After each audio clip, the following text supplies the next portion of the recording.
And I'll also be talking about AWS and GCP in here. I also want to give a shout out to my team at Overstock. They've been wonderful, and they have helped with a number of these patterns that we've developed. So because I reference a number of technologies, I've got a legend here. Of course, some of them are more well-known than others. A couple things that I want to mention that are unique to the way I'll be presenting in this presentation. We've got Pulsar Functions that I've got in the blue box. So if you see a blue box with some text inside, that's a Pulsar function. And then in one case, I have a Flink job. That's for Apache Flink. And then unless you see my little icon to represent Pulsar brokers, the Pulsar icon specifically is referring to a Pulsar topic. And then if you see the beam icon, that's for Pulsar Beam, which was an open source or technology that was open sourced by Kafkask that allows web HTTP requests or RESTful actions to be translated into Pulsar messages. It can do a couple other things as well, but that's how we'll be referencing it in this presentation. So I'm going to start out by talking about our journey, and I'll be interweaving some of our journey into this presentation. And then we'll jump into the architecture. And then of the architecture, we'll start with talking about function flows. And it's not going to have quite this much math, so don't worry about that. And then we'll talk about PubSub. So for those of you who've ever deployed Pulsar Functions, I'd expect you to be at least familiar with this. This is deploying a Pulsar function from the CLI. And when you're getting started, it works. It gets you off the ground. But the problem is when you scale up, you have a lot more people, it breaks down. It breaks down for a number of reasons. And so we started by, kind of the first attempt to build some automation was we tried a bash script. But what we discovered was that was really slow. And when when things don't go quite right, it's a big mess.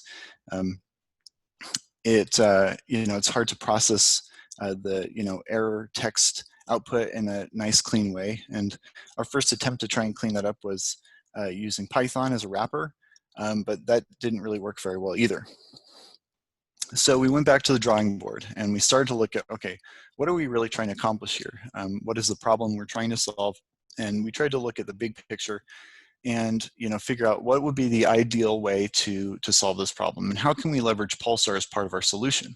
Because Pulsar has been such a powerful technology, it seems silly to put it to the side, in terms of building our solution. So that's when we had our epiphany. And the epiphany was to leverage a data contract. And I'll give you a specific example in the next slide. But basically the idea is by leveraging a JSON object that has the specific details of what we're wanting to deploy, we could leverage Pulsar and then have a function or a container running as a Pulsar consumer and producer to handle the deployment specifically. But this pattern works for a lot of things in general. And typically when you're trying to build Pulsar flows, you want to be thinking about the data, of course, and you want to be thinking about the data contracts. Where are you meeting other teams in terms of, what you're expecting from them, what they're going to be deploying or sending you in terms of their message. And so that can take the form of, having specific schema, and there are various ways that you can validate the data against the contract. This is what we came up with for the deployment piece that we call fast deploy. For those of you who have deployed Pulsar Functions, this should look familiar, or at least many of the properties should look familiar, such as tenant namespace name, the class name, the artifact. In this case, the way the CLI is designed, you can either pass a local path or a URL. The way we design fast deploy, you can provide either, but in practice, this is going to be almost always a URL. And then there are some specific details that are unique to the particular function that we'd be deploying here. In this case, this is for interacting with Apache Ignite. And Apache Ignite is a caching technology. It's kind of like next generation of Redis, if you're familiar with Redis. And so, for example, this function could be enriching data that's coming in through Pulsar. And we don't have to get too deep into, interactions with Ignite. I talked a lot more about that in my previous presentation. And I'll reference that presentation several times in this one. And I have a link to that presentation at the end of this, and I'll be putting my slides on SlideShare as well. So the biggest benefit that you get from leveraging data for driving your deployment architecture is you get modular design. And one of the reasons you get modular design is because you can design reusable functions where you're varying their behavior by what you're putting into the user config or that config that's specified when you're deploying the function. And that allows you to do some very powerful things. So for example, if you wanted to create a drag and drop function flow builder, you could absolutely do that. And you could leverage, by leveraging that data and that modular design, you could have these reusable functions that through that deployment data, you're able to connect together very easily. So when designing function flows, we found that it's best to look at the end from the beginning. You want to look at both sides, from the origin of what you're starting with, what the originating source of your data is, to what you're ultimately trying to get to. So, for example, for this function deployment architecture, our endpoint is the Pulsar admin API. It's the REST API, and so you definitely want to validate that first before you start building, the things to connect it up to, let's say, your build tool. Because if you don't, then you can end up running into a dead end, and then you have to backtrack and figure out, okay, well, at what point are we, for example, if maybe you're missing a parameter or something isn't what you're expecting, and so you want to make sure you validate your assumptions first. And the best way to do that is to validate your assumptions, through unit tests or integration tests, starting from the end rather than the beginning. So you start by looking at the endpoint. And then you look at what your originating source of data. So that could be your build tool, whether it's Jenkins or one of the cloud tools or something else. And then incrementally, you start to build functions, that satisfy the endpoint. So fast deploy, which is what we call that deployment tool that I mentioned, would be this kind of first piece where that's closest to the endpoint. And when I say that you might manually need to satisfy that data contract, well, if you think about it, it's you're still moving forward if instead of deploying, directly by, having to construct, RESTful API calls, now you're hitting fast deploy through a Pulsar topic. So you're sending messages to a Pulsar topic that fast deploy is then deploying. And then you can start building additional pieces to get closer and closer to your originating source of data. One thing that's really nice about this is you get immediate deliverables. Whereas, with the other approach, if you're starting from this side and you're trying to build, your functionality to connect it over here, this could take some time. And meanwhile, you've got management wondering, okay, well, when are they going to get something working? And of course, those of you who have experience with management that aren't as tech savvy, they might be thinking, well, you're just doing nothing or you're not being productive because, and now hopefully in your organization, they understand technology enough, but in the off chance that you have management or partners that don't understand that, if you have immediate deliverables, then that's, everybody can see that and they can see the value quickly. So kind of at a high level, we're going to, for the function flow side of this, this is basically what we're going to be talking about. So starting from the build tool, after you build, that goes into some sort of storage. So that's our artifact storage, which has data associated with it. And then, in case you get more data than you want from a webhook, you may need to filter that down, or you could transform it so that it's in an easier form to consume, such as by including a request ID, which we'll talk about a little bit later in this presentation. And then having storage. So when you store that information, you want to make sure that you're storing the artifact in a place where your Pulsar brokers can actually consume it. That's very important because that artifact will be downloaded by your brokers every time, well, for functions anyway, your artifact will be downloaded by the brokers every time they need to reschedule workloads. And so if that jar or the Go binary or the Python package is not available, then the broker, it immediately will retry the download. But if it continues to retry and it is unable to download, then you will have a broken function. And if that happens in a prod environment, that is a very bad thing.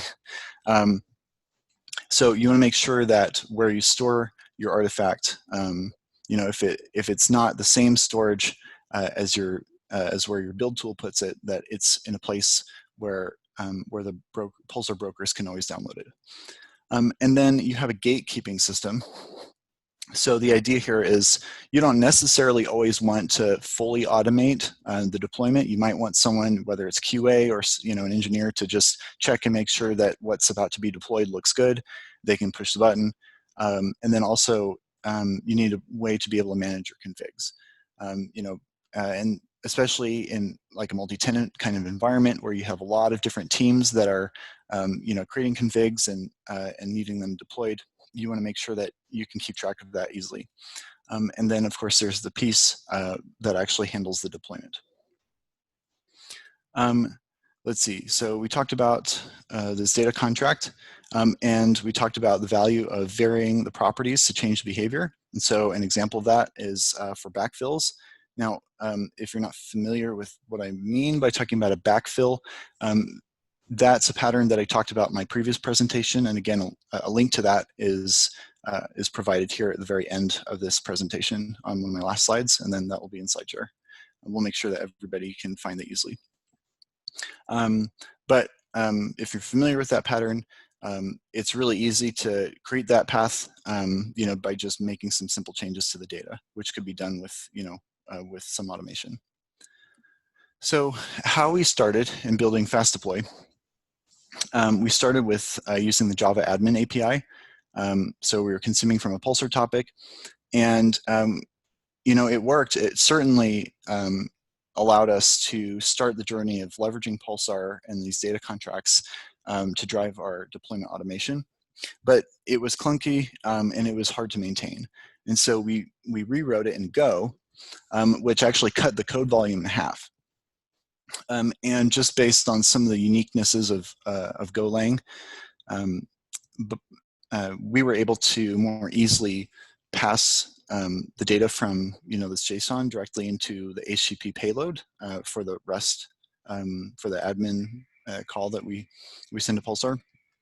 And so that allowed us to have a more flexible data contract. So basically, we got more functionality with less code anyway. So it was a big win. Much cleaner, easier to read, easier to maintain. So that was a nice win. And then if you want a higher availability option, since these were running in containers, you just add more containers. It's pretty straightforward. And then you don't have to run this in Kubernetes. So you could run it in bare metal Docker containers if you wanted. And now that Pulsar functions are a little bit more mature with Go, you could also put Fast Deploy into a Go Pulsar function.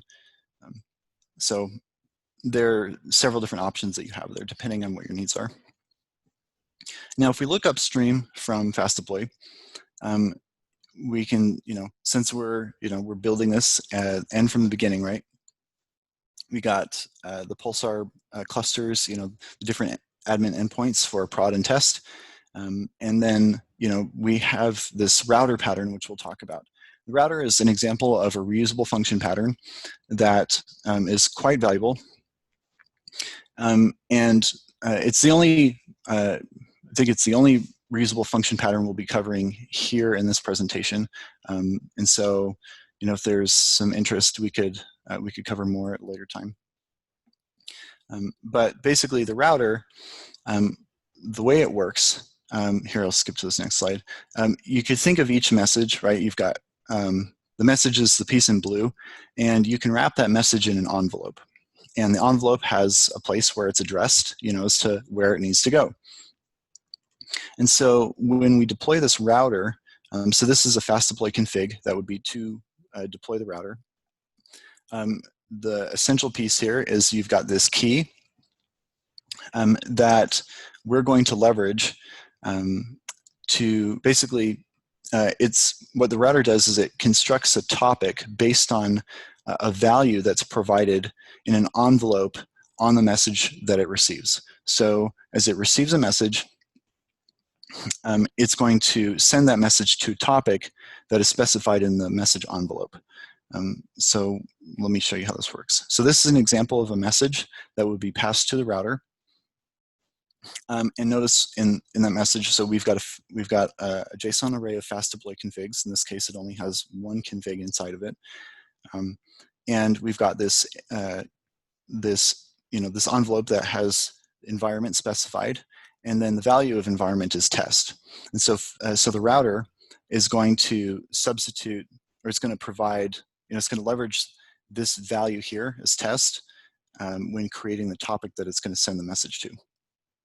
And so in terms of how it's getting ops and deployment automation, we just specify that here. You could, if you wanted to vary that more, you could provide, you could make this more dynamic, but in our case, we only need to route within a particular namespace. So we just are, specifying kind of hard coding. I guess hard coding is not the right word because it's configuration, but we're just manually specifying the tenant as ops, and then the namespace is deployment automation. And then the environment here, that's what gets substituted. And if we wanted to substitute something else instead of matching on the environment, we could match on, let's say, some other parameter like generator type. And we'll talk about this when we get into PubSub. We have several different generators that we'll be using, and so you could use a key like this for routing between them. And then this is an example of having, you can have multiple configs and they can all be connected, right? So you've got the output of one is the input of another. So in this case, we've got a filter function that's being fed into an ignite function that would be doing some enrichment. And then this whole thing would get deployed to our test environment. And you can leverage this to create a stage set of what is about to be deployed. Okay, so here's option one in terms of a basic function CI/CD flow. Upstream, we've got some stuff that we have a few different slides depending on your environment, so I separated that out. And we've got, we'll talk about on-prem and then GCP and AWS environments. And so incoming, you'll have an artifact URL. So that could be your jar or your Go binary or your Pulsar, your Python package, as well as any identifying metadata that allows you to uniquely identify the function that is being updated in your code. And then in our case, we decided to use Couchdb because there are a few reasons. I won't get into too many details right here, but it allows you to specify, we could download the actual artifact and store it in here. And in our case, we didn't have control over the life cycle of storage for what was immediately outputted from our build tool, which was Jenkins. So we needed a separate place that we could store our data in a secure environment where the Pulsar brokers could easily access it. And so this is a synchronous function where we're storing the artifact, or if you don't need to separate that, you could at least, you still need a place to store the path and the metadata to it so that it can be downloaded and uniquely identified. And in this particular option, you're going to be using a UI tool to keep track of your configs. So keep in mind, there's a separation between the configs, so like most of this piece here, this JSON object, and then the artifact itself, because you might keep the config to be the same, but as you run, as you update your code, this URL is going to change with subsequent versions. So that's why we have to have that separation. And so, as the artifact gets updated, then we can update it in the UI. And then, of course, you can query to get all your data, and then downstream, you'll be sending it to the router that's going to then route it to test or prod or whatever environment you want. That also, I guess there's an assumption here that, or an implication here that your UI is going to be constructing those messages, with the appropriate envelope for the different environments. Okay, so option 2, which is a little more sophisticated. This option is designed for reusable functions. So when I talk about reusable functions, I'm referring to things like the router. Basically, that's the kind of function where you might have many different configs that are living in your test or your prod environments for different places where you've implemented different functionality, different parts of your pipelines. And so let's say you discovered a bug in your router, and that bug affects everybody. Maybe, I don't know, I could try and come up with something, but let's just say it's a bug, and you want to make sure you update all the places. Well, the way you can do that is you've got, as that comes in with that identifying information, you then query to get all the places where the artifact is used. Now, there's an assumption here that that you're using the same data storage location for your configs. So when I say you're keeping track of the configs in the UI, I mean that's really just the front end, and your back end is still a database. In this case, we're just storing the JSON objects. But you could use, it doesn't have to be Couchdb. It could be a different technology. But the key thing here is you're querying to get all the places where the artifact has been used, and then you're substituting the new artifact URLs into those, and then you're creating a stage set that you write first to the database to make sure that it's durable. You want to make sure it's saved before you notify that it's been updated, and then you push that notification to the UI where it can be updated in real time. And then you could have a control operator who sees that data come through, and can validate and make sure that that you do want to deploy all those things, and they can select that they want to deploy to the test environment, click the button, and then it goes through. And you can also keep track of stages and what's living where. Okay, so now option 3, which is a little more complex. This particular pattern is used when you want full decoupling between your database and other technologies or tools that might be referencing it, except for Pulsar. So the idea here is you would use this pattern if you want to force everybody to have to use Pulsar to access the database.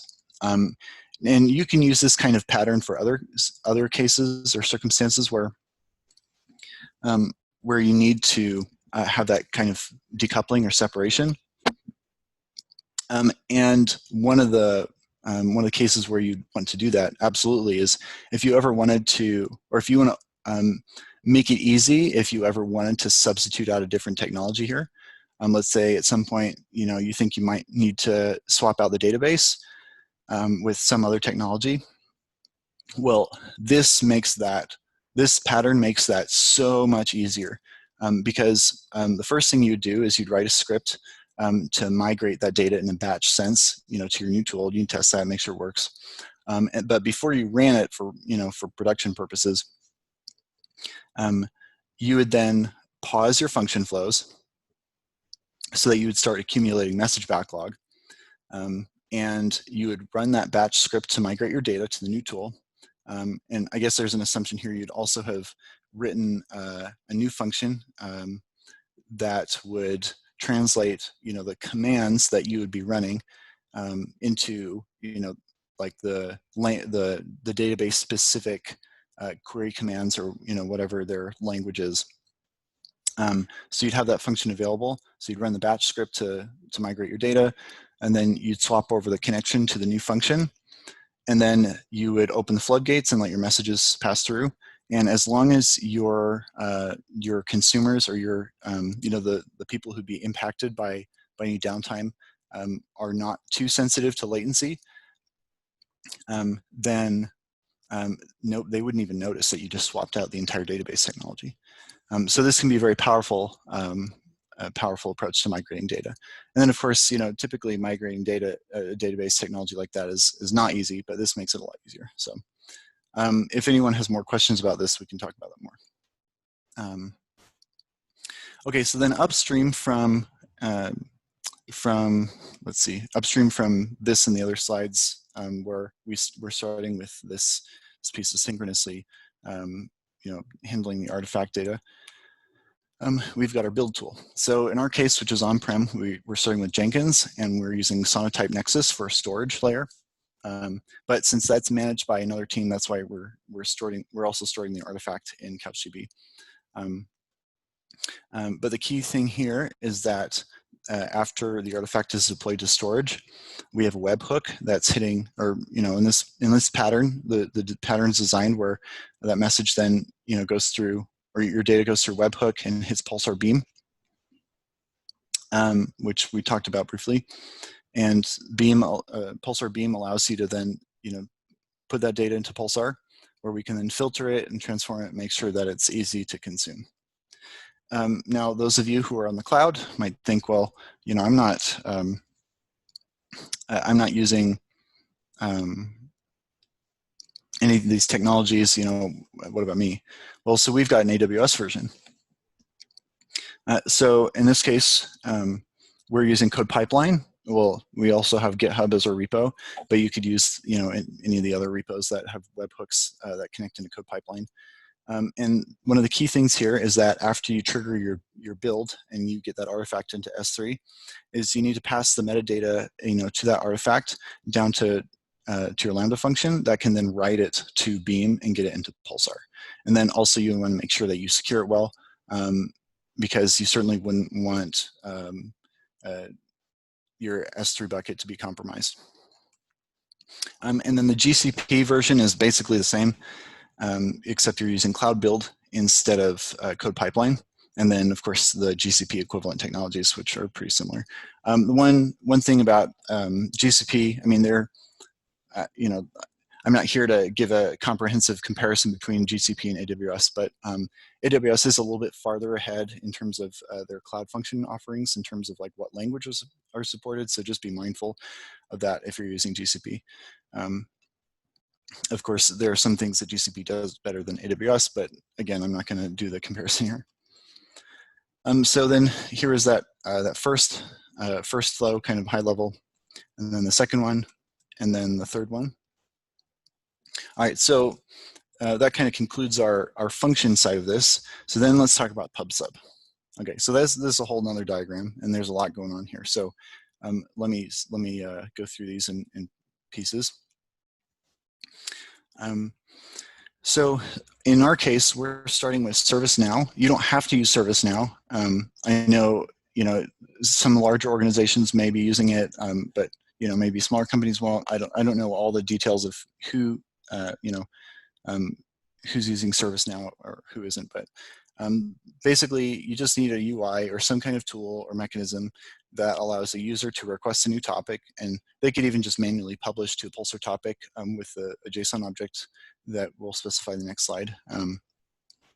So basically, but I guess kind of the idea behind this UI tool is that you can have integration with a gating process for to make sure that that there's an approval process for getting access to that topic and the right people are made aware of it. And then we can, again, use Pulsar Beam to write that to Pulsar. And this JSON object is super simple. In this case, we're using a project and a name parameter. And then backfills, this will almost always be true. You almost always want to backfill. We certainly recommend it, but we do provide a way for that to be overridden for certain circumstances where backfill doesn't make any sense. And then I'll talk about needing a request ID for this next piece of the pipeline. In our case, the request ID is just a unique way to identify the request. For our purposes, we can just concatenate the project and the name. But in your circumstance, you might want something more informative or you could use some other kind of ID, or there are other ways that you can do that. So just keep in mind that you need some way to uniquely identify this request. And then if you did not watch my previous presentation on Pulsar, the one I've referenced a couple times, then this is going to seem kind of foreign to you. So you'll want to go back and watch that presentation, then come back to this one. But basically, we are constructing, in our deployment architecture for a pub sub user who requests a new topic, we're constructing a bunch of stuff for them, including the pass-through function that allows you to have nice separation between, and security isolation between the topics that you're ingesting from and that you're writing to. And then we also have taps. I talk about taps in that presentation as well, which are useful for things like distributed tracing. And then there are we have different kinds of taps. So like validation tap. A validation tap would allow you to leverage basically some automated validation. So for example, if you wanted to validate the schema of what's coming in, if your schemas are all in strings, or if you wanted to validate that the data itself, is within, let's say you've got a field, you're expecting it to be within certain ranges or things like that, you can do that through validation. Getting into the details of validation is a little bit out of scope of this presentation. And then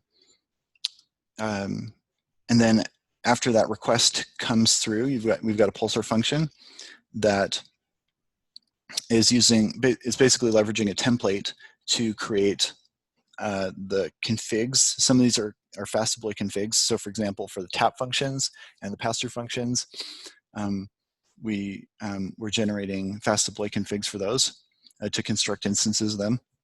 And then we also have configs for generating roles and tokens, which are required for all new users. And then we're sending each of these asynchronously downstream. And it's important with each object that gets sent downstream that it has a request ID. And I'll show you why in the next slide.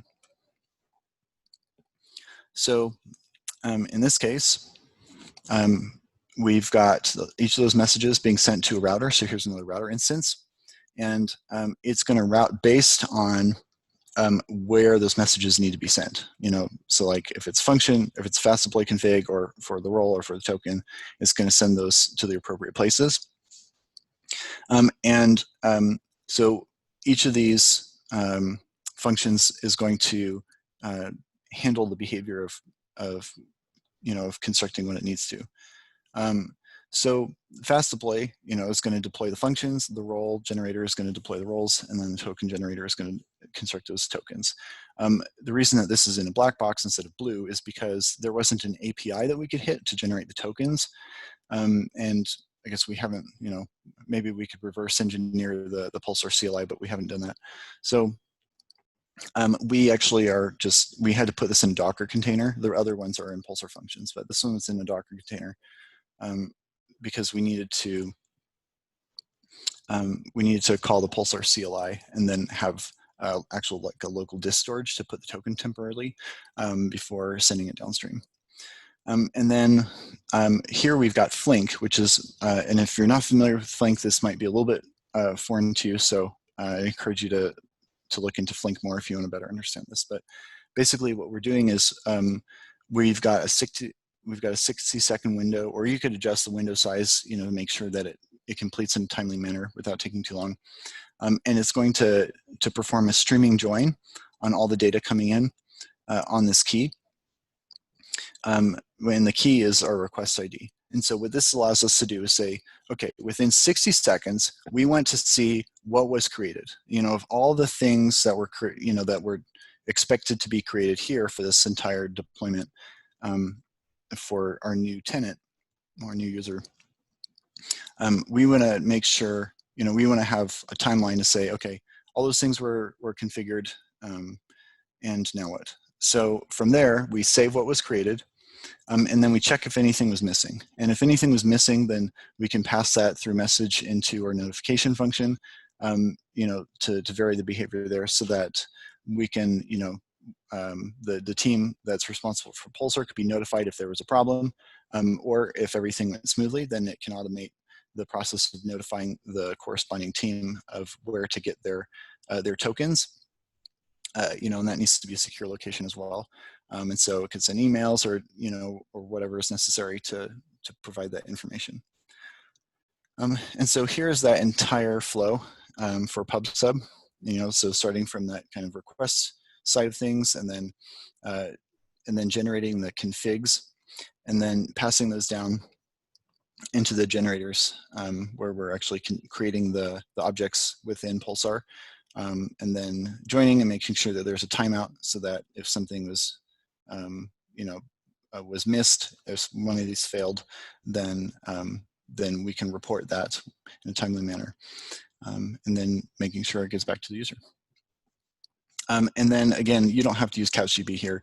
You could use any kind of document store or anything that might be appropriate. Or if you really wanted to use the SQL database, you could probably make it work. But make sure that, I always recommend the people make sure that they use the right technology for the job, not just the technology that they are comfortable with. And so, of course, that does require learning new technologies, but it's really not a bad thing. It's a good habit to get into. Okay, so here are the links that I promised. Now, I don't know if you'll have time to write all these down, so I'll make sure that I put these in SlideShare, and so you'll be able to access those from my LinkedIn profile. So I'll post a link on LinkedIn, and also once this presentation ends up in a YouTube video, then I'll create a link and put that in the comments to the slide deck so that you can access these. And then this first one, this one here is the video that I kept referencing about Pulsar architectural patterns. So that was like part 1, and this video is this presentation is part 2. And then if you want to learn more about Pulsar Beam, you can see that in the source code. This is a nice article that talks about it, and then there's a link to the source code in here.